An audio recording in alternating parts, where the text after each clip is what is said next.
तो आज जब हम ये वीडियो रिकॉर्ड कर रहे हैं, आज है लोहड़ी। सब नु लोहड़ी दी लख लख बधाई। बिल्कुल 10 दिसंबर 2022।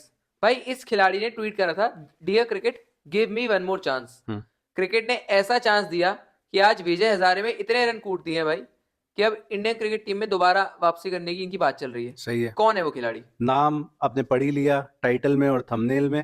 542 का इस बंदे का एवरेज है विजय हजारी ट्रॉफी में, और अभी विजय हजारी ट्रॉफी खत्म नहीं हुआ। करेक्ट। पोटेंशियली 2 मैच है।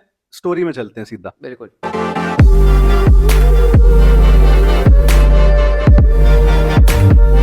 भाई जब हम याद करते हैं कि इंडियन टेस्ट क्रिकेट हिस्ट्री में किसने ट्रिपल सेंचुरी करी, किसका नाम याद आता है? वीरेंद्र सहवाग। दूसरा बंदा यही है, तीसरा कोई है ही नहीं। Correct. Laxman came very close 281, Dravid भी 270। उसके अलावा तो सारे रिकॉर्ड सहवाग भाई के पास ही हैं, 293, 309, 319। बट करुण नायर ने सिर्फ 6 टेस्ट मैच खेल के उसमें से एक 300 रन 303 नॉट आउट उन्होंने करा। बिल्कुल। बट भाई स्टोरी कहाँ शुरू होती है? 2013-14 वाले सीजन में डेब्यू करते हैं कर्नाटका के लिए। गजब के सीजन निकालते हैं 3। उस बेसिस पे इन्हें ओडीआई डेब्यू मिलता है। 50+ एवरेज था फर्स्ट क्लास क्रिकेट में। ओडीआई डेब्यू मिलता है कहाँ? जहां सबको डेब्यू मिलता है, जिम्बाब्वे, जहां पाकिस्तान के कई प्लेयर्स बहुत रन बनाते हैं। उस बेसिस पे भाई वहां अच्छी परफॉर्मेंस थी। उस बेसिस पे कर्नाटका ने बना दिया इनको अपनी टीम का कैप्टन, और इनको मिल जाता है इंडिया डेब्यू एट मोहाली। उसके बाद सेम सीरीज में अगेंस्ट इंग्लैंड चेन्नई में भाई 300 रन करते हैं, इंडिया ने 700+ करे। आई थिंक हम दोनों को तो मैच बहुत क्लियरली याद है।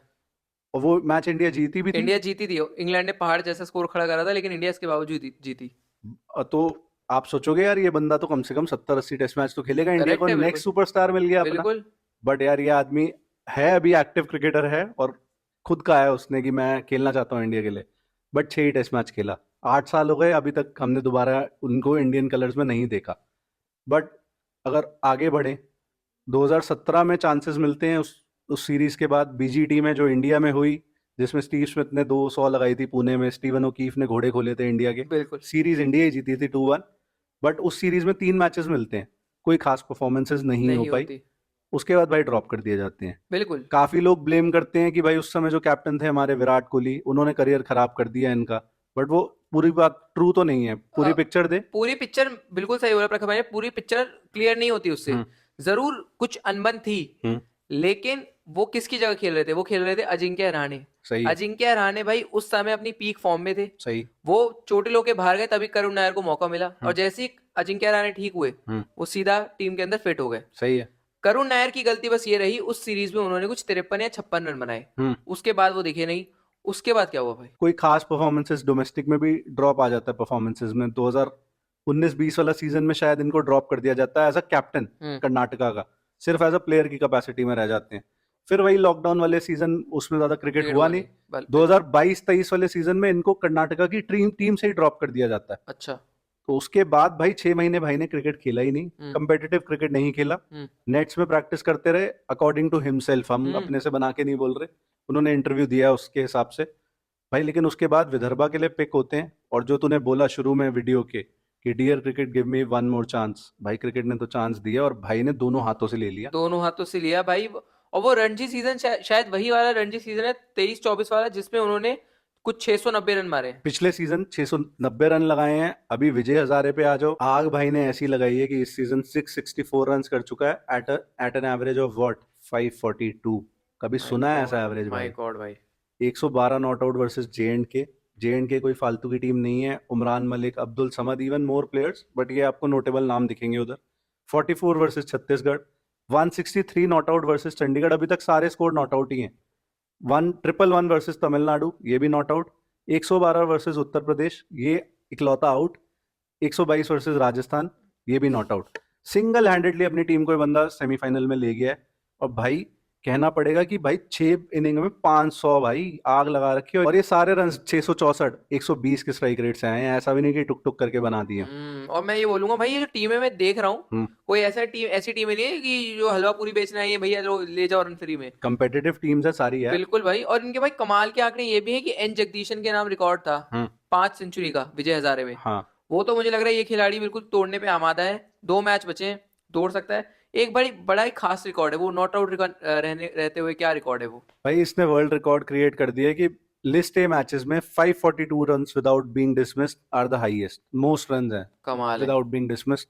ये भी कमाल की बात है। अब आप कह सकते हो भाई के पास एक बिटर स्वीट रिवेंज का मौका है, क्योंकि फाइनल में विजय हजारे ट्रॉफी में विदर्भ और कर्नाटका मिल सकते हैं। ओह एक साइड है हरियाणा कर्नाटका, और करुण नायर भाई को और उनकी टीम को हराना पड़ेगा महाराष्ट्र को, जो बहुत स्ट्रांग टीम है। ऋतुराज की कप्तानी, बिल्कुल। तो तो देखना पड़ेगा भाई। मैं तो बस ये कहना चाहूंगा कि कमाल की वो है क्रिकेट कह लो कमाल का है।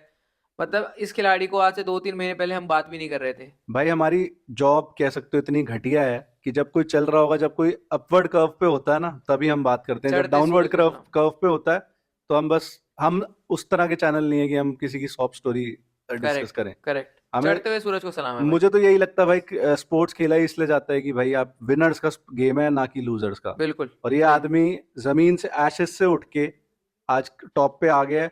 अब इन्होंने अपनी इंटेंशंस काफी साफ रखी हैं। एक इंटरव्यू में सीधा बोला है कि मैं नहीं खेलने जाता अगर मुझे इंडिया के लिए नहीं खेलना होता तो। वो कह रहे हैं कि मेरे में पूरा सेल्फ बिलीफ है कि मैं इंडिया के लिए खेल सकता हूँ। 33 ईयर्स उम्र है भाई, और जो जिस नंबर पे ये खेल सकते हैं पोटेंशियली, वो नंबर खाली होने का चांसेस हैं। कौन सा नंबर है वो? वो वही नंबर है जिन पे लोग ब्लेम कर रहे हैं कि उन्होंने ड्रॉप करा है उनको। हम्म। वही नंबर है, 4-5 पे का ही खिलाड़ी है ये, और वहीं अगर जगह बनी तो भाई कुछ कह नहीं सकते। ये तो बिल्कुल। बीसीसीआई को और सिलेक्टर्स को गुद्दा दिखाना पड़ेगा कि हम पुराने प्लेयर्स को छोड़ रहे हैं और जो परफॉर्म कर रहे हैं उनको ला रहे हैं। और बड़ी हैरानी की बात है कि मीडिया हर समय यही बोलता रहता है भाई कि ये दो बड़े प्लेयर, सबको पता कौन है, जाके डोमेस्टिक क्यों नहीं खेलते, काउंटी क्यों नहीं खेलते।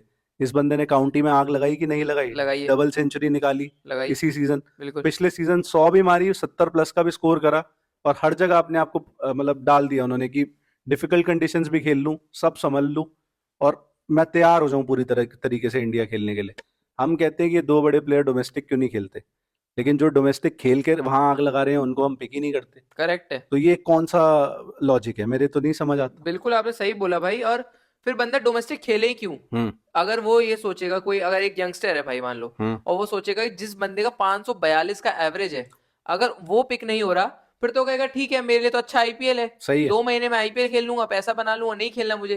तो कहीं ना कहीं आपको ये रिवॉर्ड देना पड़ेगा। अब मैं ये नहीं कह रहा कि आप चैंपियंस ट्रॉफी ले जाओ करुण नायर को, लेकिन आप कम से कम थोड़ा एक मौका तो दो आने वाले समय के लिए। और हम दोनों में से कोई भी ये नहीं मानता कि परफॉर्म करते सीधा टीम में डाल दो, या सीधा विराट को निकाल दो, सीधा रोहित को निकाल दो, ऐसा हम भी नहीं कह रहे। सही है। लेकिन कम से कम सोचने का है। किसी की बपौती नहीं है इंडियन टीम, बस मैं इतना कहना चाहूंगा भाई। तो है ही ये बात, मतलब अगर ये बंदा परफॉर्म कर रहा है और कितने और सारे कर रहे हैं। एक प्लेयर था, आपको याद होगा ढंग से, हम कितनी बार बात कर चुके हैं, वसीम जाफर नाम का। करेक्ट। फर्स्ट क्लास लेजेंड आदमी, बिल्कुल। कितने मैचेस खेला इंडिया के लिए? बहुत कम।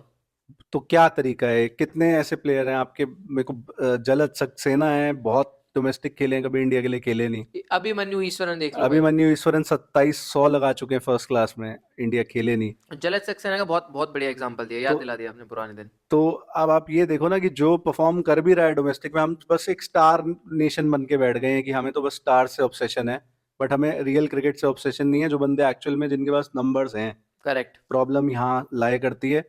प्रॉब्लम आई थिंक जड़ सबसे बड़ी ऑडियंस है, हम लोग हैं। अगर हम लोग इनको इतना ऊंचा नहीं बना देंगे, आ जाएंगे इसमें भी हम्म। जो इनके हम्म। फैन ग्रुप्स हैं हम्म। कमेंट करने। हम्म। हमने हिस्ट्री अपने पास में तो देख ही लिया, अंडकोश। तो बिल्कुल। वो चल ही रहा है भाई, बिल्कुल। क्या क्या बोले। बट अगर हम इससे बाहर निकलें तो भाई बहुत प्लेयर है हमारी, इतनी बड़ी कंट्री में इतने प्लेयर हैं। बिल्कुल। फिर भी ऑस्ट्रेलिया हर साल क्यों जो भी टेस्ट करेक्ट है। चैंपियनशिप, वर्ल्ड करेक्ट कप, है। सब कुछ ले करेक्ट है। जाती है। थोड़ा सोचने वाली बात है। बिल्कुल भाई। मतलब मैं यही कहूंगा कि जील शिखर धवन के अंदर शायद वो टेस्ट खेलने की जील नहीं थी ना भाई। हम्म। तभी शायद उन्होंने, बस वो 2018-19 के बाद वो खेले ही नहीं टेस्ट, उन्होंने कहा ठीक है मैं नहीं खेलना चाहता। हम्म। करुण नायर भाई 8 साल हो गए अभी तक वो खिलाड़ी नहीं आया, लेकिन लगा हुआ है, लगा हुआ है, लगा हुआ है। तो इट्स हाई टाइम कि हम लोग भी जरा गौर करें, सही है। आप लोग भी गौर करो। और जो गौर करना चाहिए जिनको, सिलेक्टर्स, टीम मैनेजमेंट, वो थोड़ा मतलब एक पारदर्शी निगाहों से बट देखें। टीम मैनेजमेंट भी कहीं ना, और मतलब हवा से ही चलती है, आप समझ हाँ सकते हो। थोड़ा बिल्कुल। थोड़ा वो हवा एक्सेप्ट करते हैं, ऐसा नहीं है कि बस वो अपनी मर्जी कर पा रहे हैं। शमी का दबाव था, शमी को वापस लाया गया है। तो आप अगर ऐसे दबाव बनेगा कि भाई ये प्लेयर चाहिए हमें टीम में, करेक्ट। तो भाई at the end of the day stakeholders कौन है? हम लोग ही हैं। बिल्कुल है। हम लोग ही पैसे डाल रहे हैं गेम में, बिल्कुल। हम लोग ही इनके हॉटस्टार खरीद रहे हैं, बिल्कुल। मैच के टिकटें खरीद रहे हैं, जर्सियां खरीद रहे हैं। हम लोग खरीदना बंद कर देंगे, इन लोगों को कोई पहचानेगा भी नहीं। सही बात है। तो सारी कहानी यही है, कोई किसी को डिमीन या कुछ करने की इसमें कोशिश हमने नहीं है। बिल्कुल यार, सही बात है। सिर्फ डोमेस्टिक टैलेंट्स को प्रमोट करने की जरूरत है, और जो अच्छा कर रहा है उसको खिलाओ, जो नहीं कर रहा उसको इट्स टाइम टू गो, मेरे बिल्कुल ख्याल से। बिल्कुल आई थिंक इसी नोट पे से बंद करते हैं। बिल्कुल। Thank you so much for watching.